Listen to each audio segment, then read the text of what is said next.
선거들 다 하셨나요? 선거 한 결과를 보니까 의원 수가 늘어난 당도 있고 줄어든 당도 있고 새로 생긴 당도 있고 사라진 당도 있습니다. 그죠? 그러니까 여러분의 선택이 어딘가에 들어갔을 건데 지금 나의 선택은 각자가 최선의 선택을 하셨을 거고, 그런데 그 결과는 역사가 어떻게 평가할지는 잘 몰라요, 지금은. 그죠? 그렇단 말이에요. 그러니까 훗날 역사가 평가될 때 그걸 알면 지금 우리의 선택이 바른 선택을 할 수 있겠죠? 어려운가 이게? 안 어렵죠? 예. 그러면 좋겠다라는 소망이 있는 거예요. 지난주에 이제 우리 교회 최영기 목사님 오셨었어요. 목요일 날. 그래서 1박 2일로 후임 목사님들 17분 목사님하고 사모님하고 모셔다가 여기서 이제 같이 말씀을 나누는 걸 오랜만에 이제 인사하고 함께 나눴습니다. 이 목사님 이제 오랜만에 보니까 그 최영기 목사님이 저보다 한 20년 정도 선배인데 저보다 건강해 보이시는 거예요. 그리고 지난주엔 목장에서 그 스리랑카 선교사님이 오셨는데 그분이 저보다 한 20살 아래예요. 젊은 선교사님이 거기 신학교와 기숙사 그리고 이제 교회들을 섬기는 그런 사역을 하시는 선교사님과 얘기를 나눴습니다. 그런데 그 두 분을 만나면서 제가 느낀 건 뭐냐면 그 두 분들은 지금 뭘 하고 계시냐면 이제 목회자들을 세우고 섬기는 일을 하세요. 최영기 목사님. 그리고 이제 그 스리랑카에 있는 김종학 선교사님은 그 신학교와 스리랑카 그 불교 나라에서 사람을 세우는 일을 열심히 하고 계신단 말이에요. 그럼 그 두 분도 그렇고 저도 목사니까 우리가 하고 있는 일, 지금 우리가 뭔가를 선택하고 해야 되는 이 일에 대해서 나중에 내가 하고 있는 일이 바른 일인가? 라는 고민이 있을까라는 생각이에요. 이분들은 훗날의 이야기를 우리는 감사하게도 요한계시록이라는 성경을 통해서 먼 훗날 우리가 오늘 어떤 선택을 해야 될 건지의 결말을 이미 알려주셨어요. 그래서 두 분 목사님은 그 마지막 때의 결론을 알고 있기 때문에 오늘 본인들이 선택한 그 일을 하는 것이고 그 일이 바른 일이라는 믿음을 갖고 있습니다. 그걸 보니 너무 감사했던 거고 우리가 지금 계시록을 보고 있다는 게 야, 이렇게 귀한 일이구나라는 생각을 하게 된 거예요. 귀하죠? 저만 또 귀해? 네, 그러니까 우리가 앞으로 어떤 결론이 날지를 알면 오늘 내가 어떤 선택과 어떤 삶을 살아야 되는지 알 수 있다 이 말이죠. 그래서 그 목사님들이 그렇게 부름받은 것처럼 우리도 동일하게 전부 사람을 세우고 살리는 도구로 그 축복의 통로로 우리들을 다 부르신 거예요. 그래서 우리가 바로 그런 일을 하고 있다는 것에 얼마나 감사하고 귀한지 모르겠어요. 자, 오늘 이제 두 가지 이제 첫째 나팔과 둘째 나팔이 불 때 벌어지는 재앙이 있어요.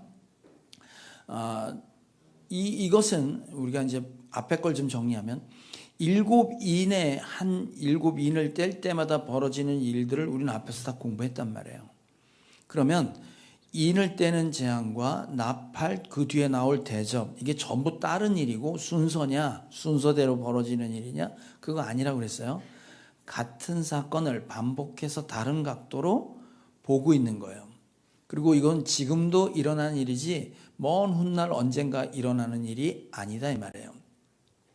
자, 그래서 첫 번째 인을 뗄 때 벌어지는 일은 뭐였냐면 우박과 불이 떨어진다고 나와요. 그래서 나무들이 타고 채소가 탔다 그렇게 나와요. 그러니까 하늘로부터 우박과 불이 떨어지는 거 봤어요 혹시? 하늘로부터 불 떨어지는 거? 못 봤죠? 근데 우박과 불이 떨어진대요.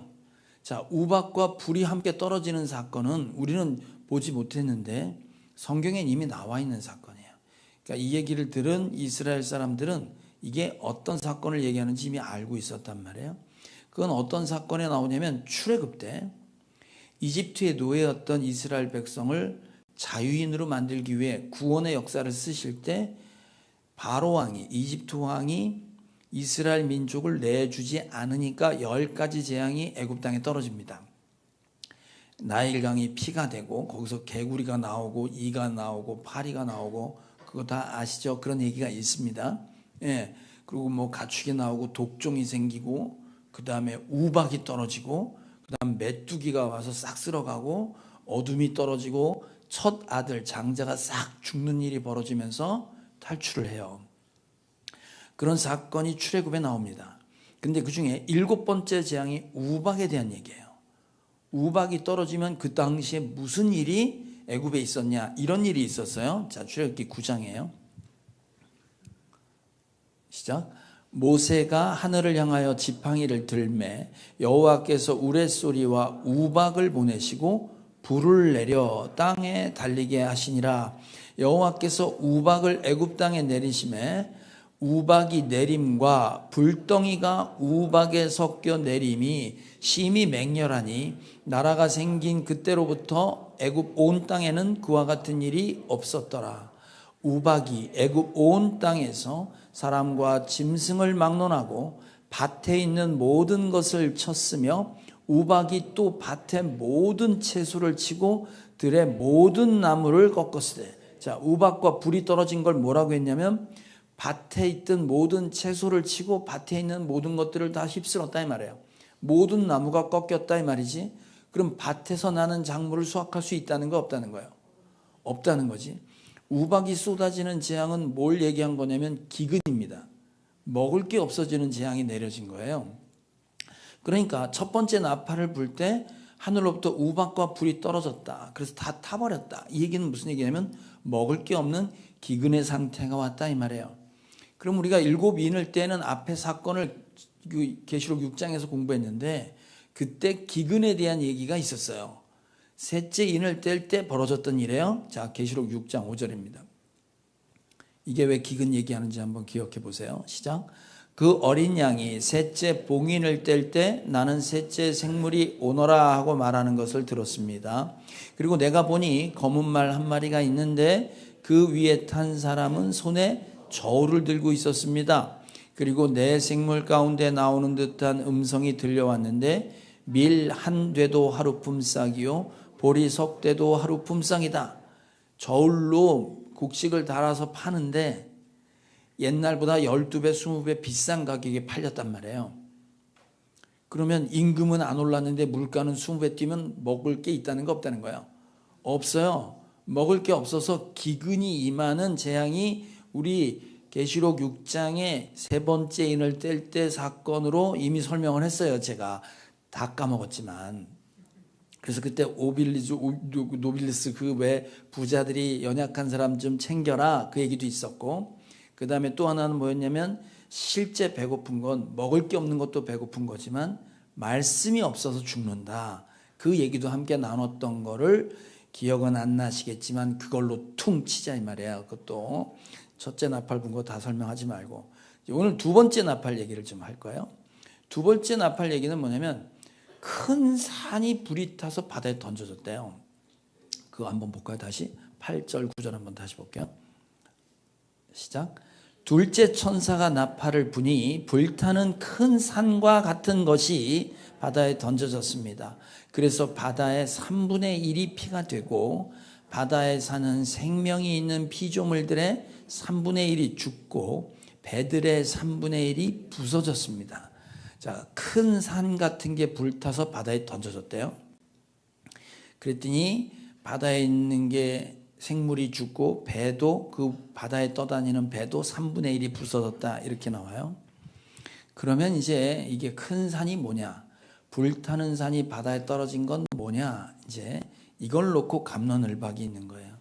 지금까지 계시록을 어디선가 들으셨던 분들은 이게 유성이다, 별똥별이다, 큰 소행성이 떨어져서 심판받는 거다, 혹은 화산이 큰 게 폭발해서 산이 불타는 산이 돼서 화산으로 인해 우리가 재앙을 받는다, 혹은 핵전쟁이다, 핵무기가 하늘에서 풍 떨어져 갖고 빵 터지면 그거 다 죽는다, 혹은 그게 후쿠시마다, 뭐 이런 얘기를 지금 하고 있는 사람들도 있어요.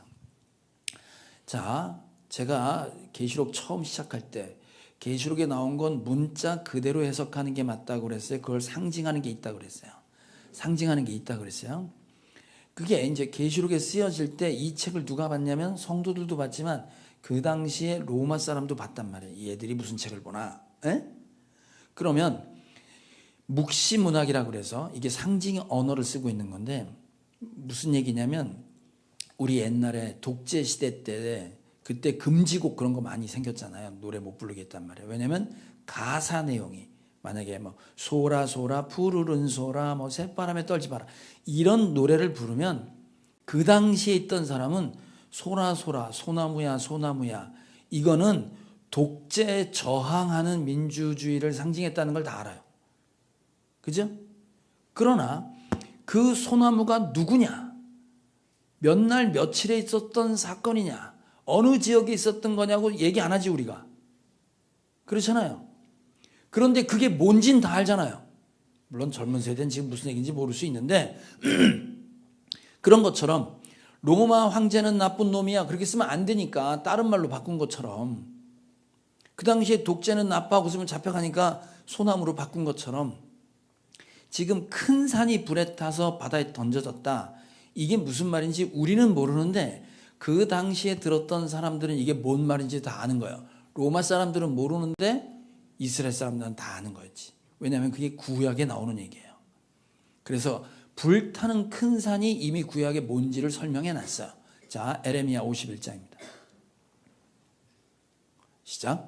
그러나 이제는 내가 바벨로니아 땅과 바벨로니아 백성에게 원수를 갚겠다.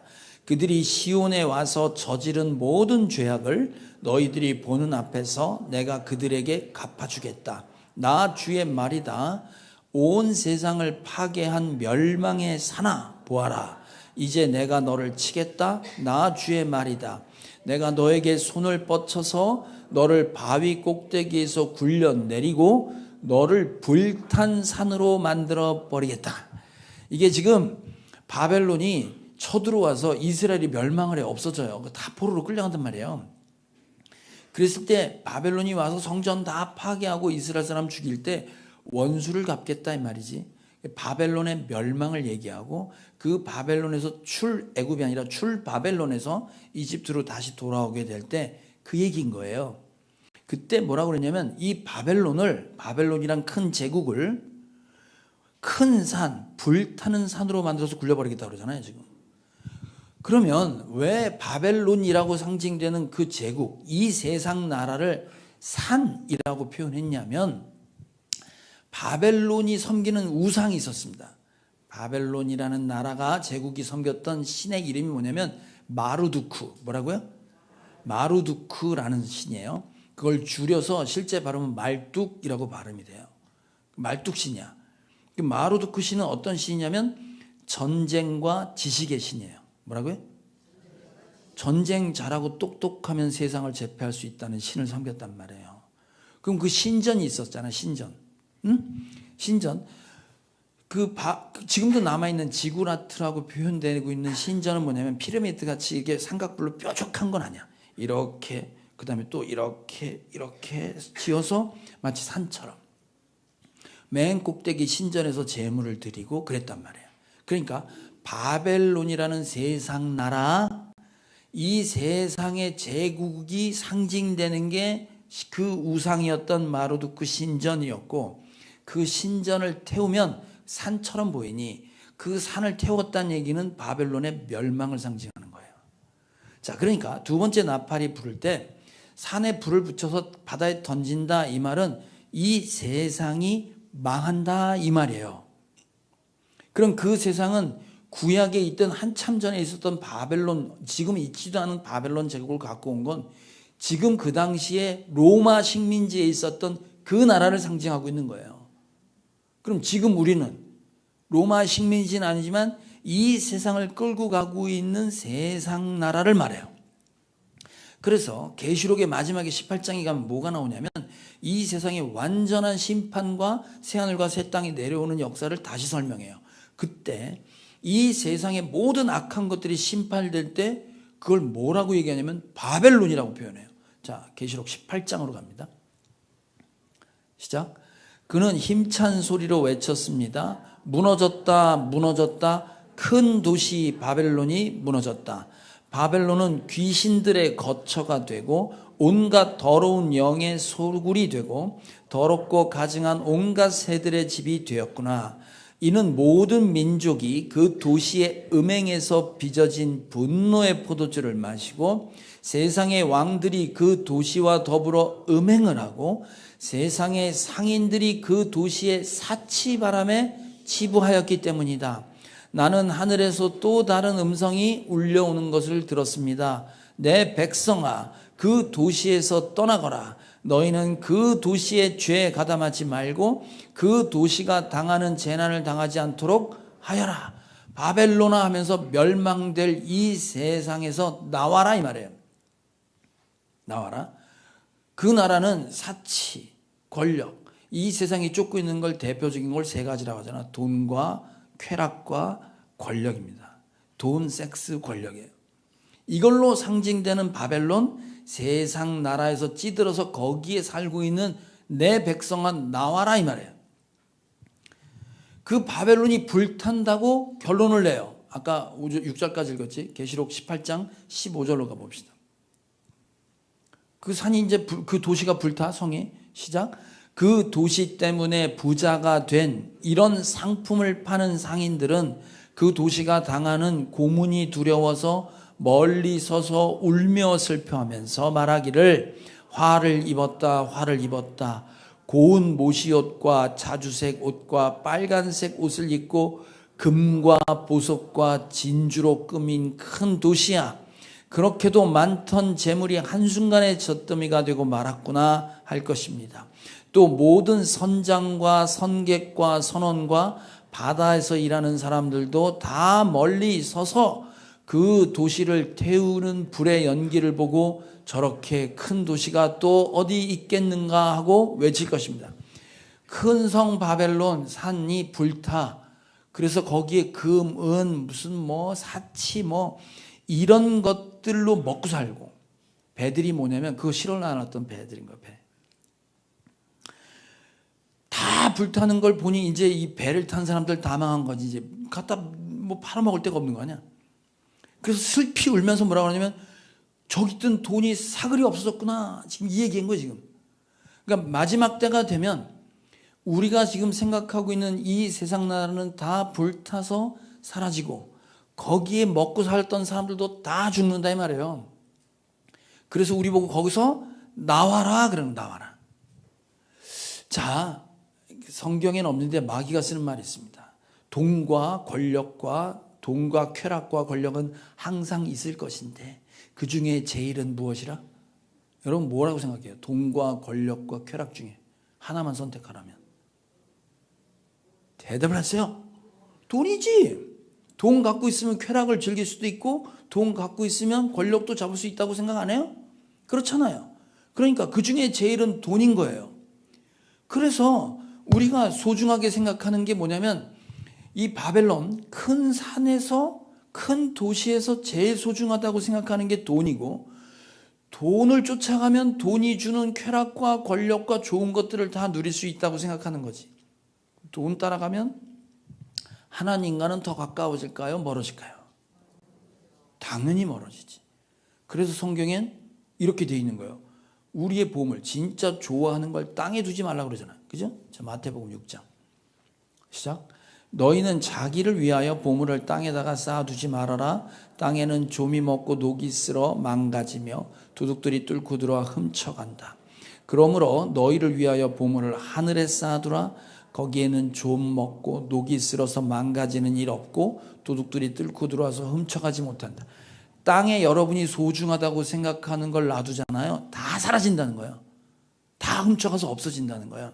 그래서 여러분이 소중하게 생각하는 걸 땅에 두지 말고 하늘에 두라 이 말이에요. 자, 그럼 여러분이 생각하는 보석, 보물, 뭐가 여러분은 지금 좋다고 생각하고 있냐 이 말이지. 여러분의 인생 가운데 난 이게 소중해 라고 생각하는 게 보물이 뭐냐 이거야. 아까 우리 용진이가 찬양하는 걸 보는 엄마의 눈빛은 가히 자기 인생을 다 말아줘도 하나도 아깝지 않을 그런 눈빛으로 보고 있었어. 제일 소중하게 생각하는 게 뭔지 어떻게 아는 방법이 있어요. 그 사람이 뭘 제일 사랑하고 좋아하는지 아는 방법이 성경에 나와요. 이렇게 나와요. 누가복음 12장. 시작.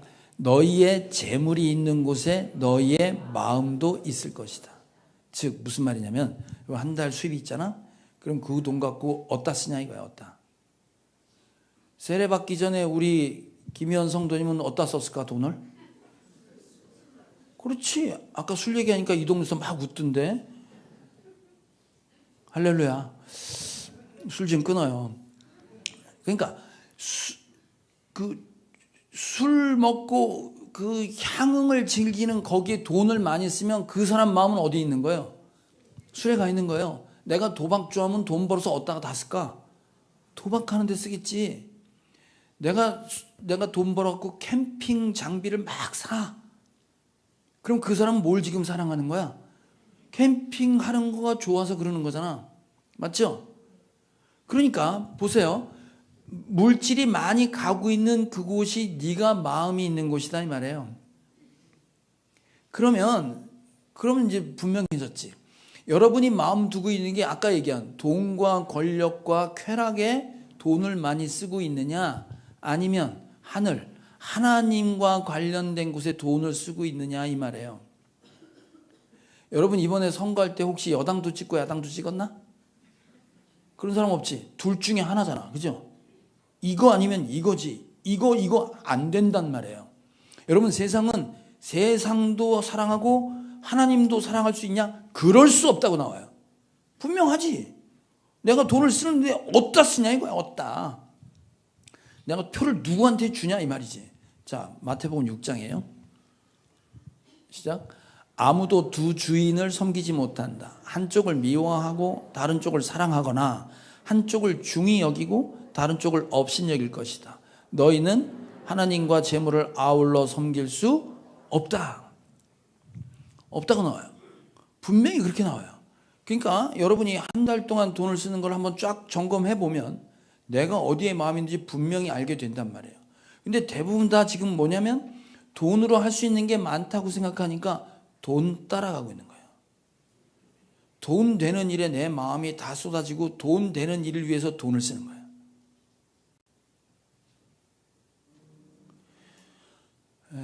아마도 대부분 우리 지금 여기 계신 분들 중에 거의 대부분이 그 우리의 꿈이 대출 없는 집에서 사는 거잖아. 아니야? 송도는 잘 살아서 몇 채씩 있나? 그러면 그 사람은 돈을 벌어서 대출금을 갖거나 이자 내는데 돈을 제일 많이 쓰고 있겠지. 그렇잖아요? 그럼 그 사람 마음은 어디에 있는 거야? 좋은 집을 갖는다는 것도 있지만 플러스 이 집을 사려면 집값이 뛴다 안 뛴다? 뛴다. 돈 되는 일에 돈 쓰는 거예요. 그걸 쫓아가다 보면 하나님은 잊어버리겠지. 그래서 돈을 사랑하면 망한다는 말이 그래서 나온 거예요. 자, 디모데전서 6장 시작. 돈을 사랑하는 것이 모든 악의 뿌리입니다. 돈을 쫓다가 믿음에서 떠나 헤매기도 하고 많은 고통을 겪기도 한 사람이 더러 있습니다. 하나님의 사람이여 그대는 이 악한 것들을 피하십시오. 의와 경건과 믿음과 사랑과 인내와 온유를 쫓으십시오. 이거 보세요. 확실한 거예요. 둘 중에 하나는 이거야. 돈을 사랑하는 걸 쫓아가고 있거나 아니면 지금 의와 거룩과 사랑과 인내 이런 데 내가 돈을 쓰고 있는지 한번 봐라 이 말이에요. 그럼 내가 어디에 속했는지 알 수 있습니다. 자, 그럼 정리가 되죠. 그래서 여러분 내가 지금 바벨론에 불타는 곳에 있는지 아니면 하나님 나라에 있는지 진단을 해드릴게. 오늘 집에 가셔서 내가 한 달 수입이 만약에 300만 원 벌었다 이 말이야. 가계부 쓰나? 가계부 쓰죠. 가계부 쓴 것 중에 장르별로 분류를 해봐. 돈을 제일 많이 쓰는 데가 어딘가 한번 보란 말이에요. 목록을. 그러면 집값, 애들 교육비 왜 쓰냐면 얘네들이 이 세상에서 성공하길 바라서 투자하는 거잖아. 그럼 봐봐. 아무튼 내가 많이 쓰고 있는 부분에서 이 세상의 돈과 권력과 쾌락, 그것을 위해서 쓰는 거하고 분류를 해봐. 이쪽에 사랑과 거룩과 인내와 하나님과 관련돼서 쓰고 있는 돈의 차이를 한번 분별해봐라 이거예요. 어느 쪽이 많은지. 그러면 지금 주님이 그러시잖아요. 바벨론에서 나와라 그러잖아. 곧 망할 이 땅에 투자하지 말고 나와라 그래요. 그럼 나와서 그럼 어떻게 하라는 거냐 이 말. 어떻게. 그러니까 마음이 있는 곳에 재물이 있다고 했으니 우리가 쓰고 있는 이곳에 대한 방향을 틀어라는 방향을. 지금 얘기가 그 얘기인 거예요. 자, 그럼 우리가 배웠지? 전도할 때 배웠어요? 교회, 우리가 부름받은 교회가 해야 되는 일이 세 가지라고 그랬어요. 영성 회복과 공동체성 회복과 공공성 회복. 네? 내가 말씀 앞에 신앙생활 똑바로 하고 회개할 줄 아는 것. 공동체, 함께 할 수 없는 사람들이 모여서 함께 사는 공동체를 만드는 것. 공공성, 세상에 소외되고 버림받은 사람들 편에 서는 것. 그들을 돕는 것. 이게 우리가 해야 되는 일이라고 그랬단 말이에요. 자, 그러면 주님이 우리에게 주신 명령 아주 분명합니다. 우리는 가서 제자 삼으라는 명령을 받았어요. 그 일에 돈 쓰라고 그런 거예요. 자, 마태복음 28장 시작. 그러므로 너희는 가서 모든 민족을 제자로 삼아 아버지와 아들과 성령의 이름으로 세례를 주고 내가 너희에게 명령한 모든 것을 그들에게 가르쳐 지키게 하여라. 자, 보세요. 가라. 복음을 전하고 사람 보내라 이 말이에요. 가서 세례를 주라는 건 복음 전하고 세례 주라는 거예요. 가르쳐서 지키게 해라. 말씀대로 살게 해라. 예수님 따라가도록 해라. 결국 뭔 만들라고? 제자 만들라고. 그러니까 지금 교회가 해야 되는 이 사역이 있잖아요.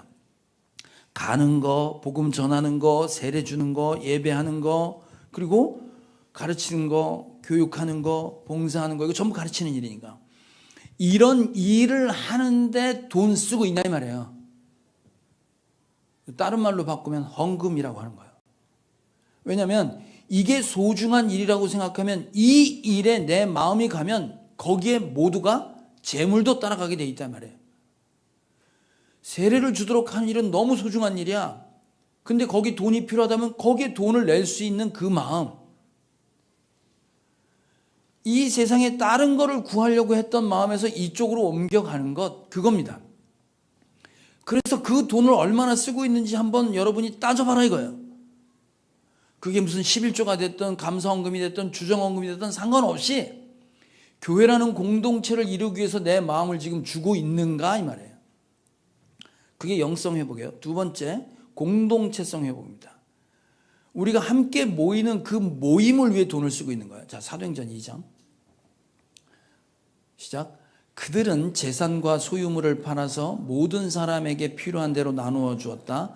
그리고 날마다 한 마음으로 성전에 열심히 모이고 집집이 돌아가면서 빵을 떼며 순전한 마음으로 기쁘게 음식을 먹고 하나님을 찬양하였다. 자, 집집이 돌아가면서 음식을 먹고 빵을 떼고 찬양하고 기도했습니다.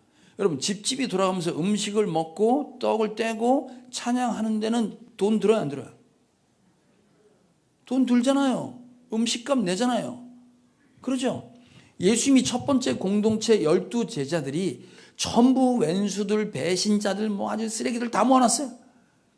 도저히 함께 할 수 없고 맨날 싸우는 이 사람들을 결국 순교자로 만드셨어요. 이게 공동체성이에요. 절대로 함께 할 수 없고 싸울 수밖에 없는 사람들이 모이도록 하는 그곳에 돈 쓰는 거 말이에요. 그러기 위해서 커피도 한 잔 사고, 그러기 위해서 반찬도 하나 사주고, 그러기 위해서 찾아가고, 거기에 돈 얼마나 쓰고 있는지 봐라 이거예요. 첫 번째, 아까 교회 얼마나 헌금했는지 한번 봐라.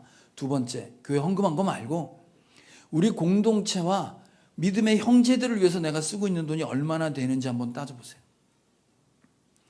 세 번째, 공공성입니다. 공공성은 뭐냐면 주님이 이 땅에 오셔서 노예제도를 폐지하지도 않았고 식민지에서 독립운동을 하지도 않았어요. 뭐 했다고요? 그 세상의 구조와 시스템에서 버림받은 제일 취약한 사람들 옆에 서서 그들을 도왔어요.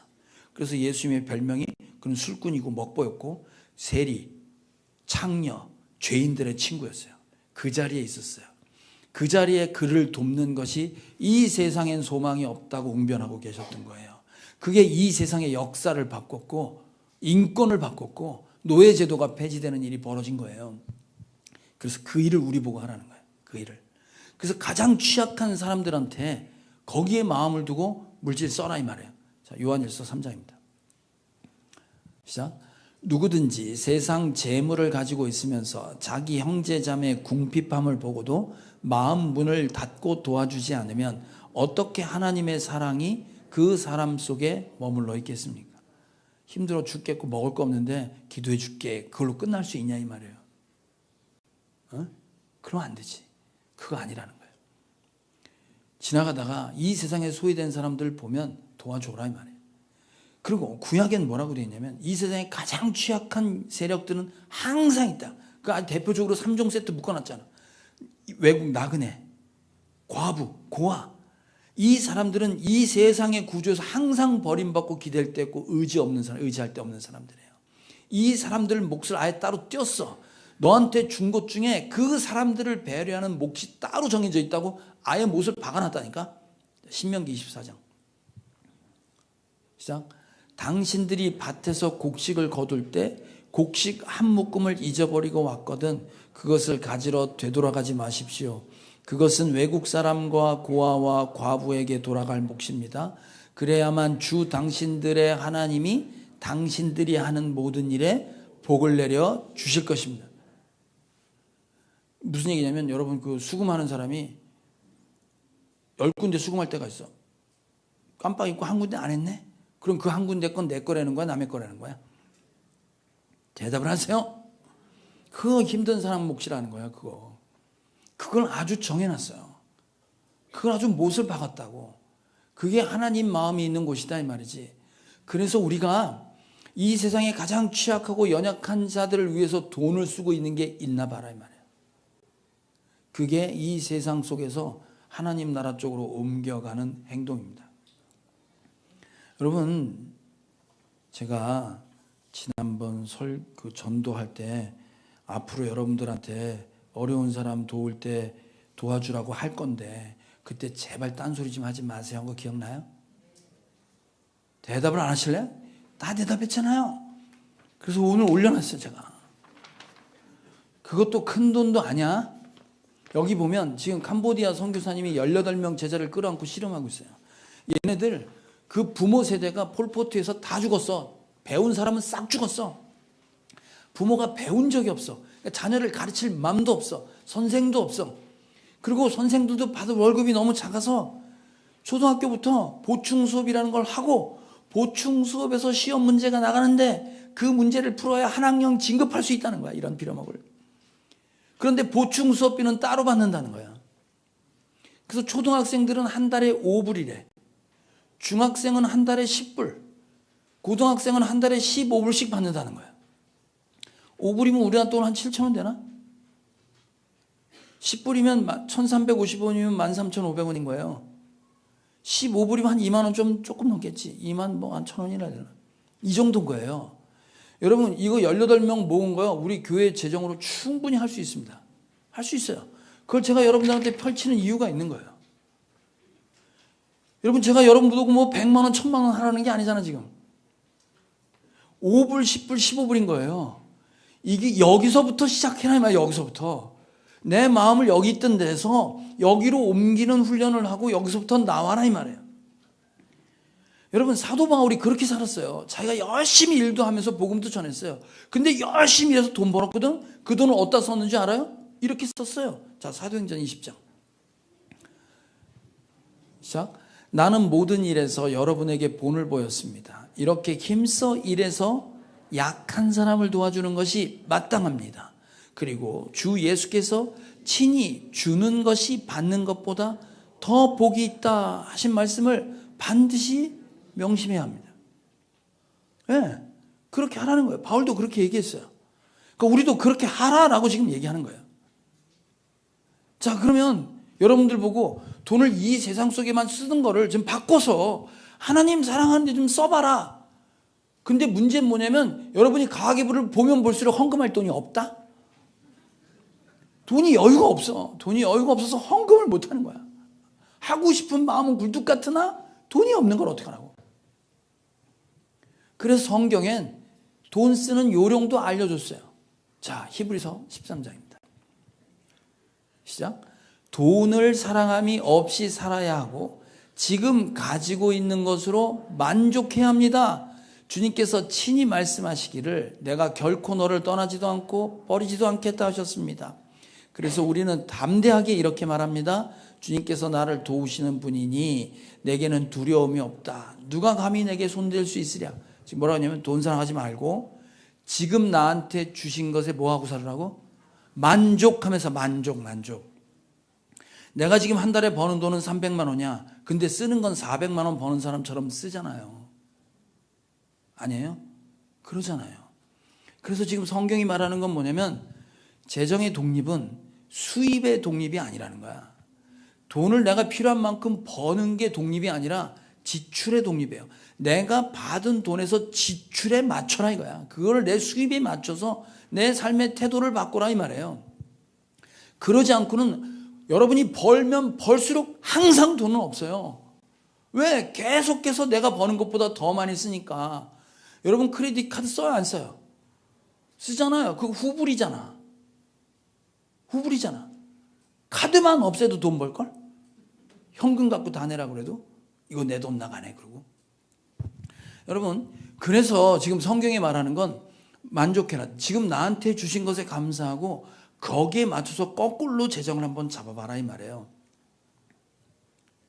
이제 이렇게 얘기하면 이 중에 이제 마음이 불편하신 분들이 계세요. 목사님이 그런 얘기 안 하더니 드디어 헌금 얘기를 하시네. 이 코올리게 돈을 뽑아서 삥을 뜯으시려고 작정을 하셨네. 삥 뜯고 있는 거예요 지금 내가. 삥 뜯고 있는 거야. 왜 뜯냐면 여러분이 헌금을 하는데 마음이 안 생기잖아. 아직도 내가 여기에 마음을 주고 싶은 마음이 없어. 아직 하나님도 잘 몰라. 남 눈치 보면서 헌금해라? 그런 얘기는 성경에 없어요. 성경에는 하나님 일에 돈을 쓰는데도 기준을 잡아주셨어요. 아주 자유함을 주셨어요. 자, 고린도후서 6장, 9장. 자, 헌금입니다. 핵심이에요. 시작. 요점은 이러합니다. 적게 심는 사람은 적게 거두고 많이 심는 사람은 많이 거둡니다.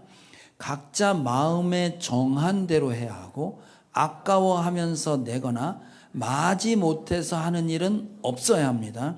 하나님께서는 기쁜 마음으로 내는 사람을 사랑하십니다. 하나님께서는 여러분에게 온갖 은혜가 넘치게 하실 수 있습니다. 그러하므로 여러분은 모든 일에 언제나 쓸 것을 넉넉하게 가지게 돼서 온갖 선한 일을 얼마든지 할 수 있습니다. 자, 뭐라고 되어 있냐면 여러분 마음에 정한 대로 하라는 거예요. 마음에 정한 대로 하라는 거예요. 기쁨을 가지고 해야 된다는 거야. 남 눈치 보아서 아까워하면서 내지 말라는 거예요. 저 사람이 내라고 하니까, 목사님이 헌금하라고 하니까 그 눈치 보고 혹은 아깝지만 그냥 남들이 다 하는 거고 교회 나가니까 해야지 하고 내는 건 하나님 기뻐하지 않으신다는 거야. 그런 헌금은 하나님이 받으신다는 거 안 받으신다는 거야. 안 받으신다는 거예요. 그러니까 헌금하고 하나님한테 혼나는 거예요. 그러면 헌금하고 죄 짓는 거라니까. 헌금하지 마요. 그러니까 마음에 기쁨이 없으면 하지 말라고. 하지 마. 그러나 교회는 받는다 그랬지. 교회는 내가 어떻게 알아 그 속을 내가. 그게 여러분이 기쁨으로 냈는지 아까우면서 냈는지 어떻게 알아. 그냥 감사함으로 낸 줄 알고 받는다니까 교회는. 배달 사고가 있긴 있지만 중요한 건 뭐냐면 그래서 여러분 11조 얘기하면 되게 부담이 간다고. 그거 믿음 있는 사람이 할 수 있는 거예요. 그래서 어떻게 시작하냐면 여러분 11조가 뭔지 알아요? 300만 원 수입을 받으면 30만 원을 교회 예배를 위하고 말씀을 전하는 일에 하나님의 명령을 지키는 일에 쓰라고 하나님 명령하셨는데 작은 돈이 아니잖아요. 그러면 10의 1이 할 만큼 난 믿음이 없어. 근데 하나님은 사랑해.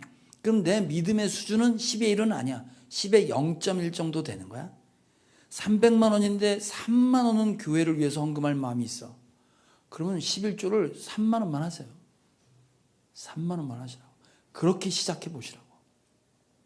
그래서 그 다음에 마음이 좀 더 생기면 4만 원도 해보시고 5만 원도 해보시고 그렇게 하시라는 거예요. 그렇게. 그러면서 점점 어떻게 하나님 마음 주시는 대로 지금 제가 교회 무슨 잘 되자고 우리가 교회 재정이 없어서 재정을 모으자는 게 아니고, 여러분 이게 지금 우리가 하고 있는 이 일이 하늘로부터 복을 받고 바벨론에서 하나님 나라로 옮기는 그 일인 거예요. 제가 지역 모임 가면 가난한 목사님들 너무 많아요. 가정교회 합의했다고 목장을 하는데 목장할 밥값이 없네. 그래서 사모님이 쿠팡을 한 달에 12번씩 나가는, 그래서 그 돈으로 목장 밥을 하는 교회가 있어요. 어떤 교회는 교회가 없어 사무실에서 예배를 봐. 어떤 사장님이 우리 사무실에서 예배하라고 목장을 시작했어. 그래서 목장에 잘 섬기고 있는데 동생이 그 생활비를 대줬는데 동생이 형편이 어려워서 동생이 끊긴 거야. 근데 믿음 갖고 지금 섬기고 있단 말이에요. 어떤 목사님은 만수동에 아주 어려운 동네예요. 부모님들이 다 맞벌이 하는 거 늦게 봐. 그러니까 애들이 그냥 길바닥에 돌아다니는 애들이 있대네. 아직도 있대요, 그런 사람들이. 애들이 신발도 안 신고 다니는 애들이 있대. 신발 아예 사줄 생각을 안 해서 신발이 너덜너덜하는 걸 신고 다니는 애들도 지금 있다는 거야. 노숙자들도 많고,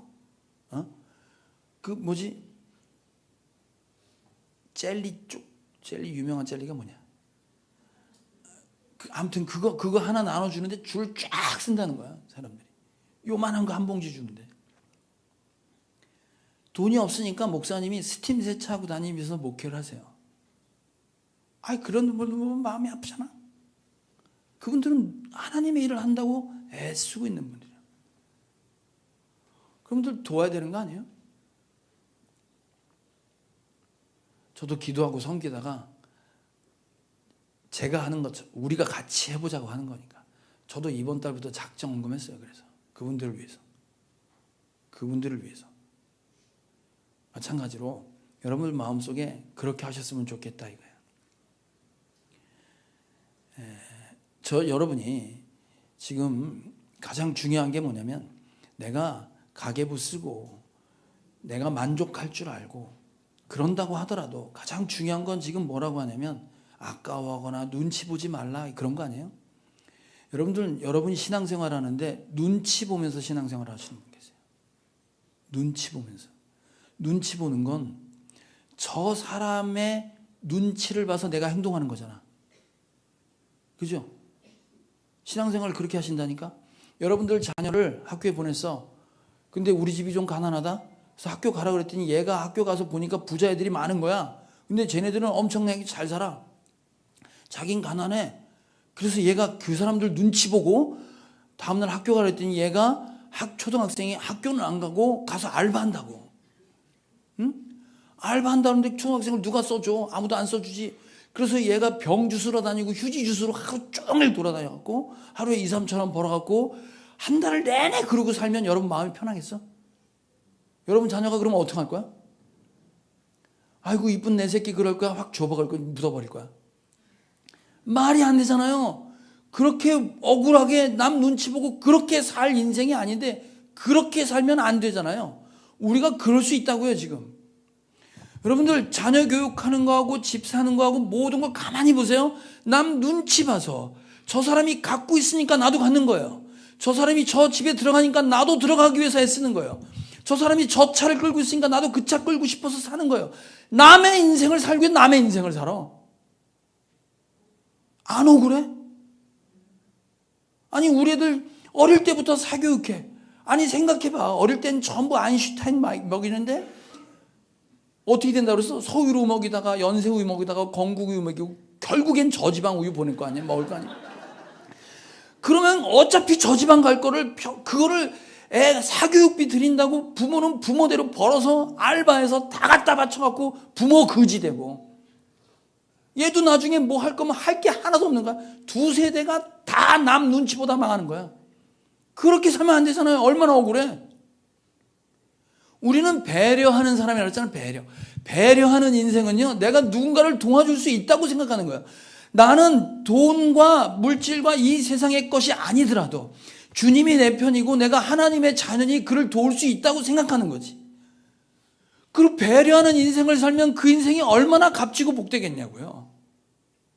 언제까지 세상의 눈치를 보면서 그렇게 살다가 결국 망하는 인생을 살겠냐 이 말이지. 하늘교회 다니는 여러분들은 절대로 제발 눈치 보지 말고 그런 남의 인생을 억울하게 살다가 죽지 말고 누군가를 배려할 수 있도록 우리를 불러주셨잖아요. 그런 인생을 살아 진짜 하나님이 기뻐하시는 삶을 사는 저와 여러분 되길 주님의 이름으로 축원합니다.